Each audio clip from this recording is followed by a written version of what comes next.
علماء حضرات کے لیے تبلیغ میں 1 سال لگانا کیسا ہے؟ علماء کو تو اول تبلیغ میں جانا نہیں چاہیے، یہ عوام کے لیے ہمارے بزرگوں نے نکالی، یہ جاہلوں کا کرتب ہے۔ علماء اپنے علم کا کام کرے، اپنے اندر غیرت و ہمت پیدا کرے۔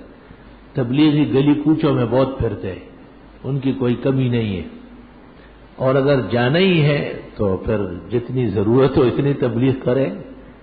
جب ایک آدمی اپنے کام کا نہ ہو، سونیرے کی دکان جب فیل ہو جاتی ہے تو وہ سبزی کی دکان کھولتا ہے، جب علم میں ناکام ہوتا ہے تو پھر وہ جاہلوں والے کام میں لگے گا۔ ہمارے بزرگوں نے خالصتاً جاہلوں کے لیے اس کو نکالا تھا۔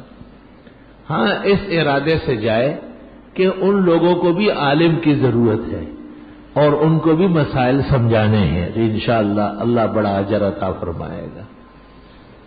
عالم تبلیغ میں جائے اور اس کی اصلاح ہو، اسے کیماڑی والے سمندر میں ڈبو دینا چاہیے۔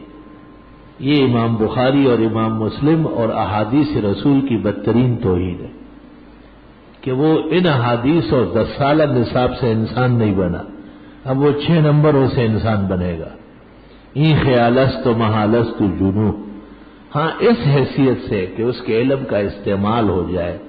تبلیغی بھائی اور وہ حضرات علماء سے کام بھی لیتے ہیں،